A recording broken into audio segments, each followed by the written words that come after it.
Welcome. Are you ready to brighten up your Discord experience? Today, we're diving into how to turn on light mode in your Discord app on your Android device. Let's get started. First, open the Discord app on your Android device. Make sure you're logged in and ready to go.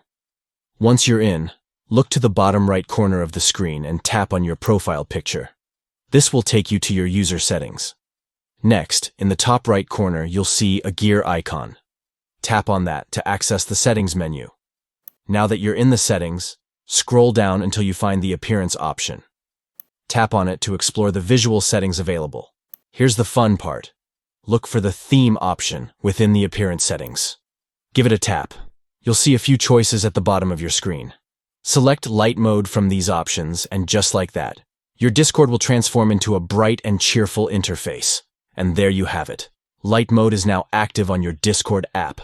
Enjoy a vibrant and refreshing environment while chatting with your friends. Thanks for watching, and happy Discording.